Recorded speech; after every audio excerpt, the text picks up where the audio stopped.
Estoy 10. No, la misma viene y toma fotos, a ver si toma.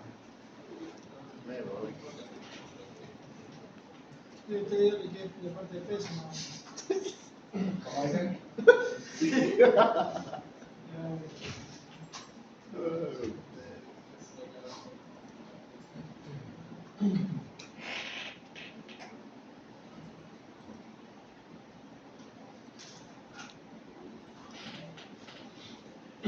Bien.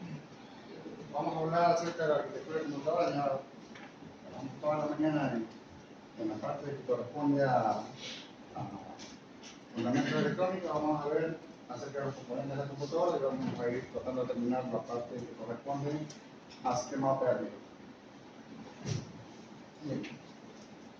En la parte de la arquitectura de computadora vamos a ir mirando estructuralmente cómo está diseñada la computadora. Es que la computadora, como tal, nace en un principio básico cuando todavía no siquiera sabían que iban a hacer una computadora. Entonces, se tomó conceptos de una persona que se llamaba Von Neumann y en función de eso se ideó lo que ahora conocemos como la computadora.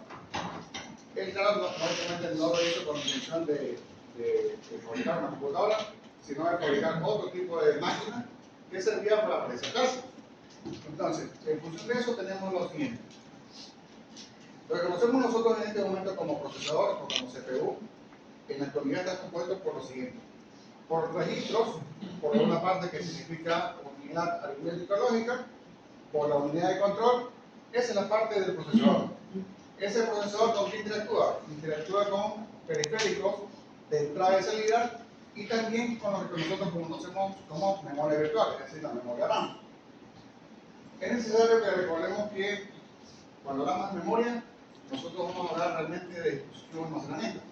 Y en los dispositivos de almacenamiento podemos tener dispositivos de almacenamiento volátiles o dispositivos de almacenamiento estáticos. Ahora, nosotros siempre nos referimos a la memoria y conocemos a la memoria estándar como memoria RAM. Sin embargo, ese no es el único tipo de memoria. Dentro del procesador también tenemos pequeños espacios de memoria. Y esos pequeños espacios de memoria se denominan registros. Lógicamente, nosotros desde un sistema operativo que es con el cual nosotros interactuamos, no tenemos acceso directo a esos registros. En consecuencia, esos registros no pueden ser manipulados por el usuario, sino únicamente son manipulados por los distintos elementos que conforman a toda la máquina, como en este caso podría ser la ALU, ¿sí? Que es la que trabaja directamente con los registros. ¿Okay? Ahora, ¿para qué sirven esos registros? Son pequeños espacios de memoria que están dentro del procesador y sirven para guardar de forma temporal pequeños cálculos. Recuerden que dentro del computador lo único que se hace son cálculos binarios y él va a almacenar pequeños cálculos con los cuales va a interactuar rápidamente y luego lo va a eliminar. Entonces, gracias a esos registros, el procesador podría trabajar de una mejor manera. Y es ahí cuando nosotros hablamos de que un procesador tiene una memoria caché, el procesador, de tanto. Tenemos una memoria caché y ese procesador podría ser más veloz. En realidad no es que es más veloz. En realidad lo que está haciendo es que no desperdicie tiempo en comunicarse con elementos de memoria virtual que están un poco más lejos del procesador. Sin embargo, interactúa con registros que están dentro del procesador. ¿Okay? Partamos del punto en el cual todo elemento que está lejos del procesador tendrá también un tiempo mayor de accesibilidad hacia él. ¿De acuerdo? ¿Ahí estamos claros? La ALU es una parte del procesador que se encarga de los cálculos matemáticos, que en realidad recuerden que son cálculos binarios. De eso se encarga la ALU, de realizar todos los cálculos. Recuerden que todo lo que nosotros hacemos en la computadora finalmente viene a ser una operación binaria. Si nosotros movemos el mouse a la derecha, eso se traduce en una operación matemática binaria. Si nosotros digitamos un carácter, también se convierte en un cálculo binario. Si nosotros mandamos a almacenar un archivo, también, todo, absolutamente todo lo que nosotros hacemos es una operación matemática. ¿Okay? La unidad de control, ¿de qué se encarga? Digamos que la unidad de control viene a ser así como el vigilante de tránsito, ¿sí? Que se encarga de controlar el tráfico, de evitar que, digamos, que actúa como no debería, ¿no? Porque el vigilante a veces hace ser más fácil.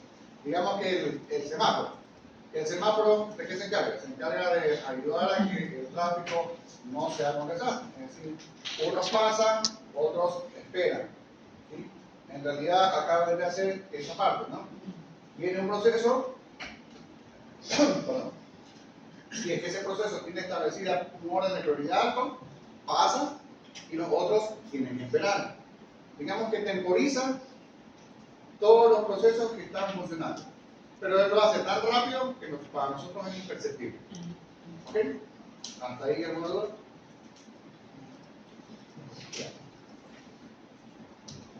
Aquí tenemos ya en un diagrama de bloques, ¿sí? Que es exactamente lo mismo. Tenemos establecida la unidad de control, la aritmética lógica, la unidad de memoria, dispositivos de entrada y dispositivos de salida. Recuerden que los dispositivos de entrada son aquellos que nos permiten ingresar datos, como por ejemplo el teclado, el mouse, ¿sí?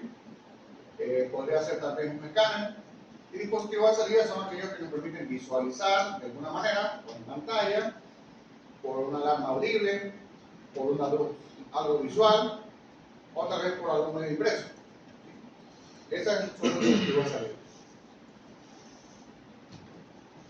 ¿Cómo vamos a clasificar las memorias del computador? Básicamente lo clasificamos, siempre hemos hablado, ¿no?, de memorias volátiles y no volátiles, ¿no? Así nos enseñaron en el colegio. Bueno, realmente vamos a mirarlas de estos modos. Por el modo de acceso, por las operaciones que maneja y por la duración de la información. Aquí es donde nosotros conocemos lo que es memoria volátil y no volátil.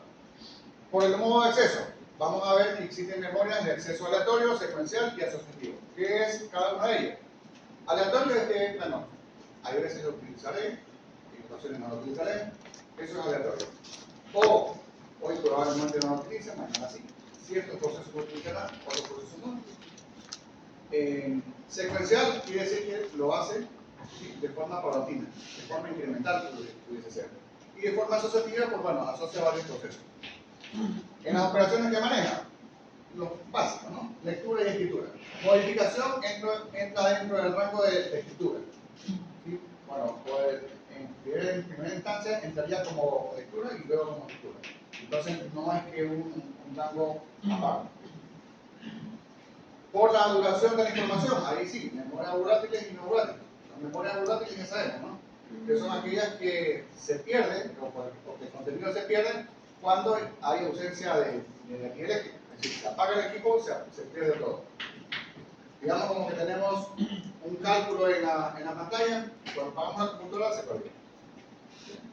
¿Dónde sí podemos almacenar? En los dispositivos no volátiles.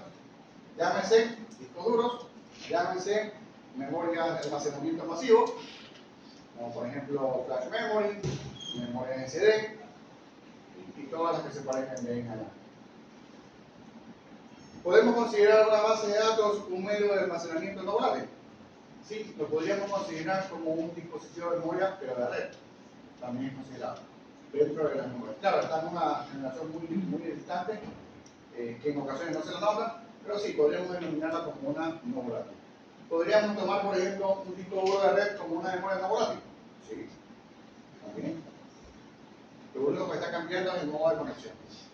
¿Okay? Bueno, ya hablamos de eso, ¿no? Memorias volátiles, memoria RAM, memoria caché, los registros que están dentro del procesador, y como memoria de almacenamiento ininterrumpido, es decir, se apaga la computadora, no se pierde.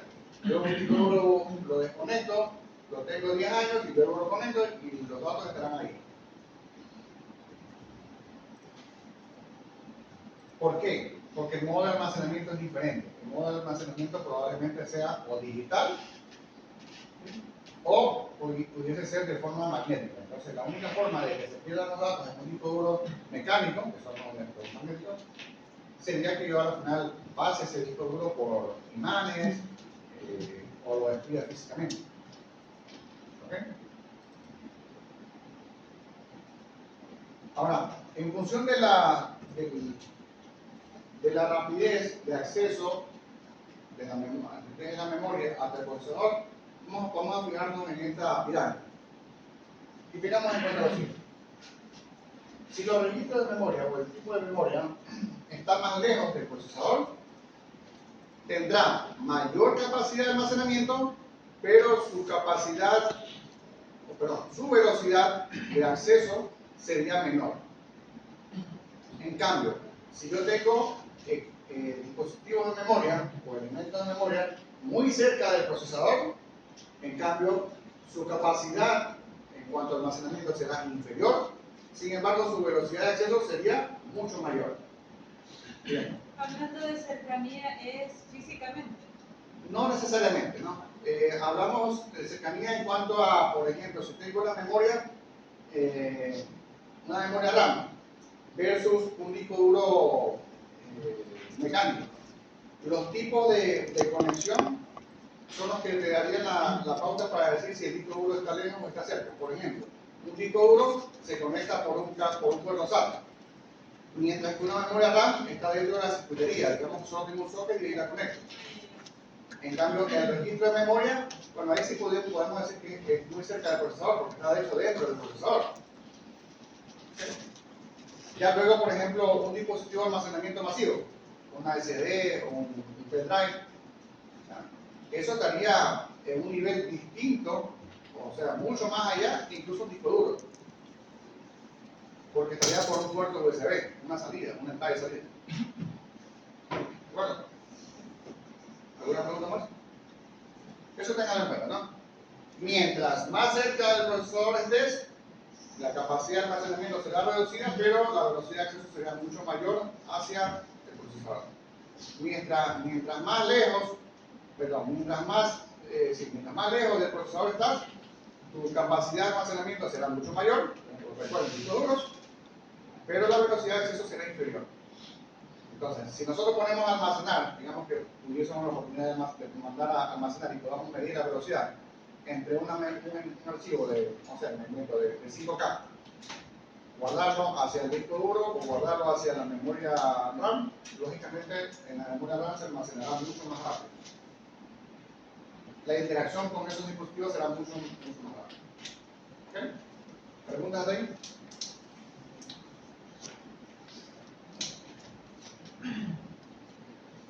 Terminen de verlo, por favor.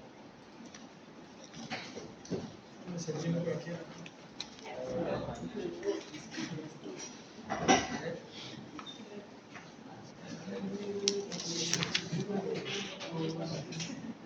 Todos los procesadores la tienen. En la actualidad hay algunos procesadores que traen memoria caché, hay otros procesadores que no traen memoria caché. Casos puntuales, por ejemplo, los procesadores Core, esos sí traen memoria caché. Los procesadores Celeron no traen memoria caché, o traen una memoria caché en algunos casos bastante reducida. Bien. Actualmente los procesadores cuentan con un total de 3 niveles, es decir, podríamos hablar de que en cuanto a procesamiento, podríamos hablar de niveles L1, L2, L3, level 1, level 2, level 3. Ahora, la memoria caché está considerada dentro de los dispositivos de memoria que están muy cerca del procesador, ¿sí? De acuerdo a lo que ya veníamos explicando. En el caso de la memoria principal, nos referimos básicamente a la memoria RAM, todos los tipos de memoria RAM que existen, desde los más antiguos hasta los nuevos y los que estén por salir. Es una memoria de acceso secundario y esta memoria de acceso principal, y esta memoria sirve para levantar sobre ella o soportar sobre ella todo lo que se hace en el sistema operativo. ¿Qué hace exactamente? Si nosotros levantamos el sistema operativo, ese sistema operativo se levanta ¿dónde? Se levanta sobre la memoria RAM. ¿Sí? Está cargada la memoria. De tal manera que si yo tengo más memoria RAM, entonces voy a tener más disponibilidad para poder procesar más cosas. Pero el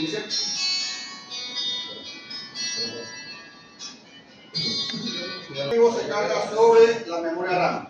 ¿Sí? Ahora, ¿qué sucede cuando aquí nosotros podemos evidenciar? Cuando el sistema operativo es muy pesado, digamos que tenemos un Windows 11 y tenemos poca memoria RAM, no alcanza esa memoria para poder subir todos los programas que tiene cargado el sistema operativo en Windows 11. probablemente sí soporte un Windows 95, un Windows 7, probablemente sí lo soporte. Pero por ejemplo, trabajar con 4 GB en un sistema operativo Windows 11, imposible. ¿Ok? Hasta 10. ¿Perdón? Hasta 10. 10. Windows 10. ¿El Windows 10? Sí, pero ahí va tosiendo un poco, ¿no? Se va como si fuera el hijo. Exactamente. Bien. ¿Es indispensable para el procesador? Por supuesto, es súper indispensable. De hecho, si no existiese la memoria RAM, no pudiese arrancar la máquina, ¿no? No procesa. Exactamente. Cuando no tengo la memoria RAM, no arranca la máquina, porque es parte del equipo como tal, no se cierra el ciclo. Bueno, eso ya es más bien como una idea. Cuando, por ejemplo, las memorias están flojas o están dañadas, existe un pitido, ¿no? Es una alarma que te da la máquina cuando tú la enciendes, ¿sí? Que te hace referencia a que no existe la memoria RAM o no tiene conectividad con ella. Y de hecho ni siquiera tienes salida de video. ¿Por qué? Porque los computadores, ¿sí?, en su gran mayoría, traen en la actualidad el video incorporado dentro de la placa madre. ¿Y qué sucede? Cuando nosotros configuramos a la máquina o viene cargada por defecto, si nosotros tenemos, por decir, 8 GB de memoria, una parte de esa memoria RAM está asignada a la parte de procesamiento de video.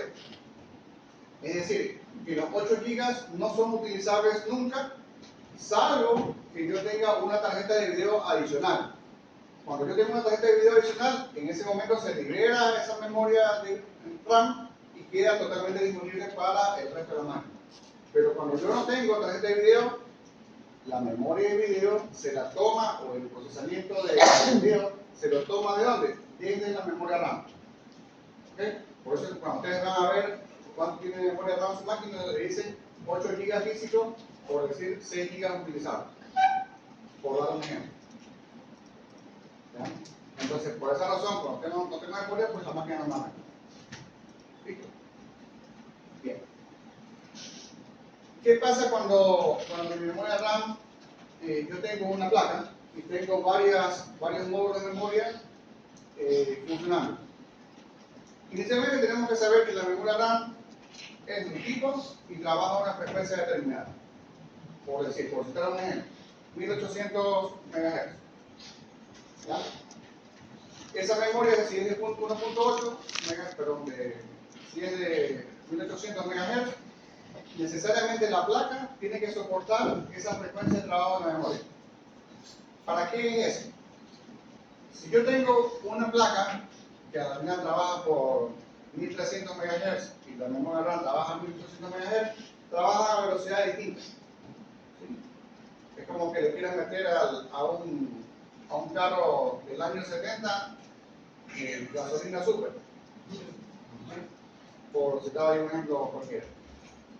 Capaz que el carro comienza a trabajar de una forma diferente, ¿no? Entonces, bueno, tienes que tener memorias a la misma frecuencia a la cual trabaja la placa madre.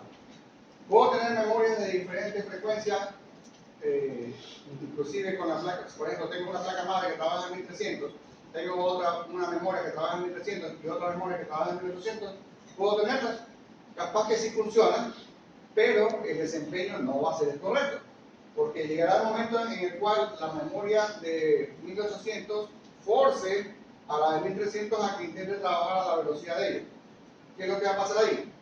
Podría tener errores, pantallazos azules, o al final se te queda nítida la máquina. No se quema. ¿Sí? Solamente deja trabajar. ¿Sí? Así sin ir. ¿De acuerdo? Ahora, ¿qué pasa cuando la memoria RAM se satura? Existe otro plan que tiene ya el sistema operativo. El sistema operativo también tiene la capacidad de controlar la memoria. De hecho, es una de las cosas que hace el sistema operativo. Me estoy adelantando ahorita a esta función. El sistema operativo está permanentemente censando cómo está el uso de la memoria. Supongamos que sobrepasó el umbral de la memoria RAM. El sistema operativo va a detectar eso y va inmediatamente a ponerle un backup para que esa máquina no se te inhiba o no se te mande un pantallazo azul. ¿Cómo lo hacen? Le asigna un espacio de disco duro y lo hace trabajar con una otra memoria adicional. Eso es lo que conocemos nosotros como archivo de paginación. Ese archivo de paginación en Linux, eso se llama en Windows, en Linux se lo conoce como swap. ¿Sirve para qué? Para cuando la memoria RAM se satura, entonces inmediatamente para que no se inhiba la máquina, se pasa al disco duro el excedente de procesos que estaban siendo solicitados.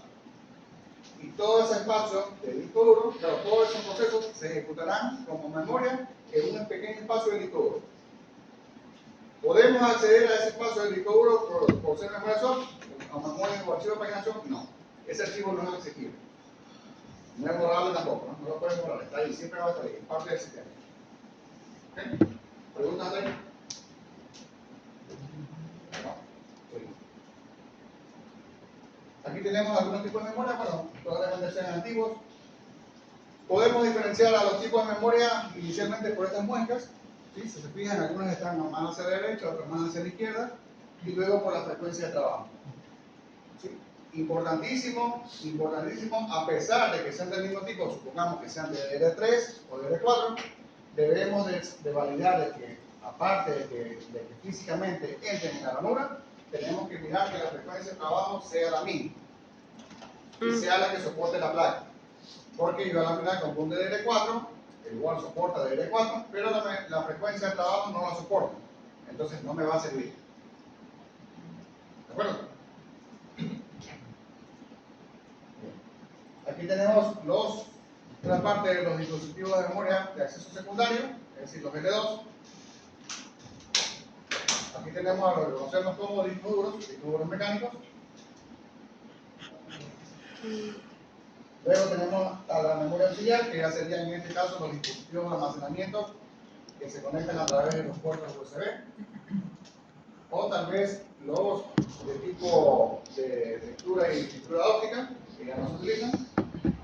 Que luego también tendríamos en un nivel posterior tendríamos a los de red. Por ejemplo, preguntas con respecto al almacenamiento.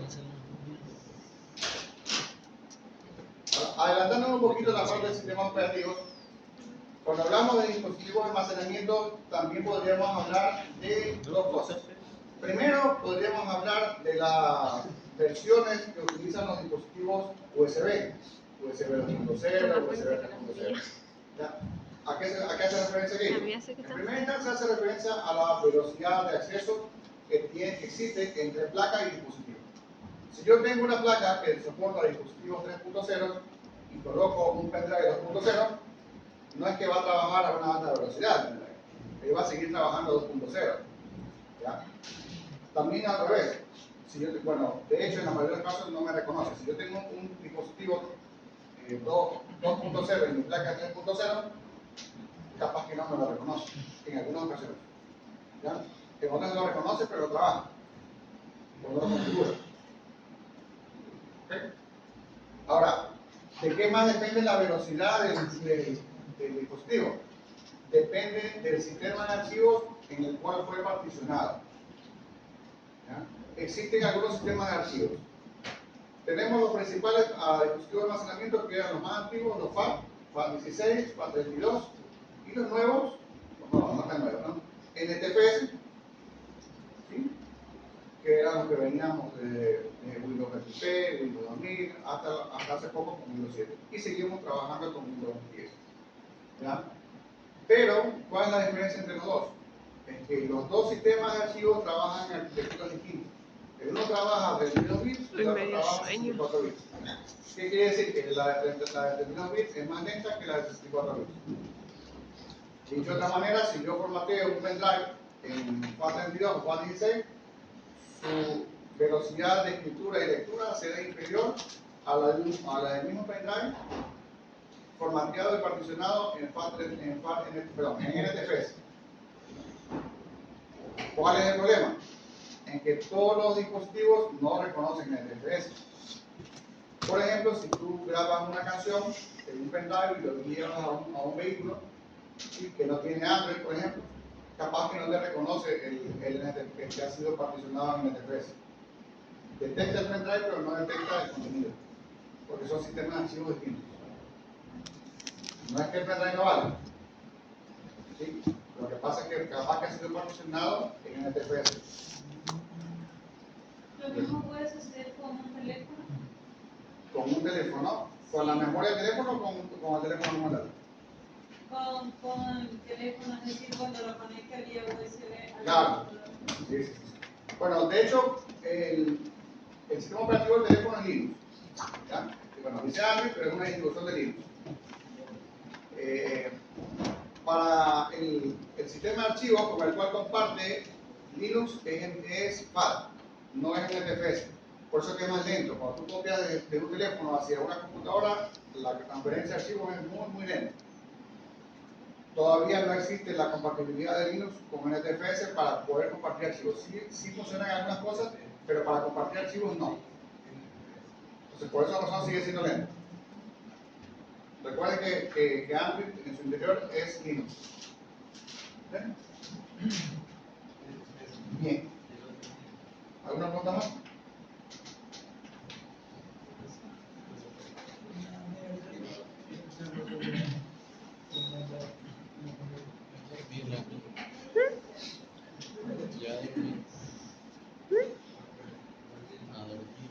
Bien, entonces seguimos.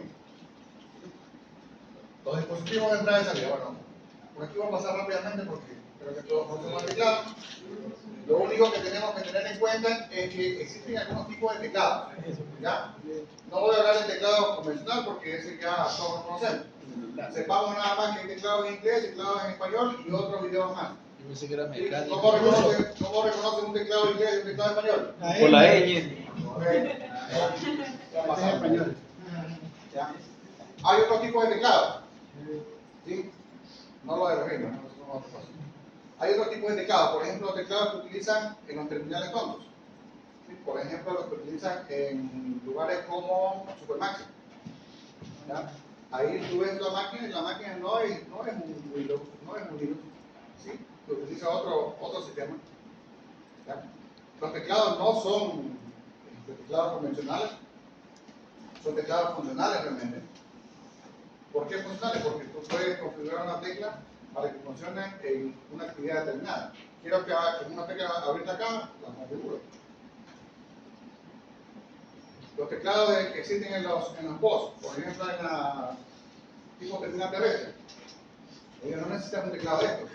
Simplemente necesitan una tecla funcional que permita, por ejemplo, vender un pasaje, consultar algo y nada más.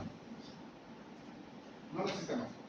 Pero los teclados numéricos, que son pequeñitos, son solamente la parte de aquí, nada más necesitado. ¿Qué es? Esta parte. Y luego debemos de saber que existen también formas de conectar esos teclados. Hay teclados USB, teclados PC2, porque existen. ¿Cuáles son Y esos? los PC2. Ya les voy a mostrar. Los que tienen circulito. Ah, De esos hay dos tipos. Claro. ¿Ok? Bien. eso es lo del cable verde. En los teclados, nosotros, dependiendo del lenguaje de programación con el cual trabajemos, pudiésemos configurar estas teclas funcionales para actividades específicas del software que nosotros podamos hacer. Es decir, presiona la tecla F10 y, por ejemplo, mando a almacenar la transacción. F9 mando a consultar, F8 mando a hacer otra cosa.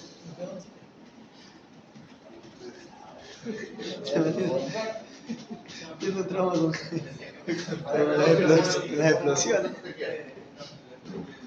Bien, estos son antes que nada.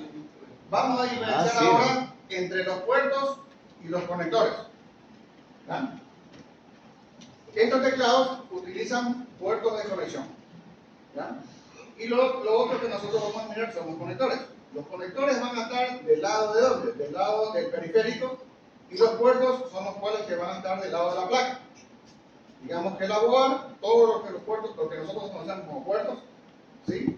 Son puertos, pero los que tienen los conectores, ¿quiénes son? Los dispositivos. ¿Qué es el teclado? Él tiene un conector de tipo USB. ¿Ya? Acá que tengo, acá tengo un puerto USB. El puerto es la llegada, ¿no? Como la llegamos a ver. Bien. De estos redondos nosotros teníamos hace años atrás unos puertos conocidos como AT. ¿Existen todavía? Todavía por ahí he visto unas máquinas bien viejitas que utilizan esto. Luego los puertos PC2. ¿sí? Que fueron la evolución de estos puertos de acá. Sin embargo, el gran problema que existía es que teníamos un puerto definido únicamente para teclado, otro puerto únicamente definido para el mouse. Luego evolucionaron las boards y ya podíamos tener en un solo puerto o o teclado o mouse. Y luego pues vino el valioso USB, que con eso se solucionaban las cosas. El problema que existía ahí y acá, ¿cuál era? Es que si yo desconectaba el teclado y encendía la máquina, cuando yo volvía a conectar el teclado no me lo reconocía. Tenía que reiniciar la máquina para que me reconozca el teclado o no. Entonces, ese era el problema. Con USB no pasa nada, ¿no? USB conecto cuando me da ganas y funciona. ¿Por qué? Porque en USB salió el concepto de plug and play. Conectas y funciona. Plug and play. Bien. Porque a ver, se estaba devaluando o se estaba dejando de utilizar PS2, los boards empezaron a salir algunos como USB, otros todavía utilizaban PS2, había muchos periféricos que todavía seguían siendo PS2. Bueno, salieron como soluciones estos adaptadores de USB a PS2, que todavía puede haber algunos. Y en algunos boards venían estos adaptadores, ¿sí? De USB, de PS2 a USB. Teníamos un periférico USB, lo conectábamos en la placa. Otro tipo de PC2. Estos son los que existen, por ejemplo, en los terminales IBM. Sí, parece un puerto de red, pero en realidad es un PC2. Eso tenés para impresora, ¿no? Sí, también. Pero en impresora se conocen como puertos seriales.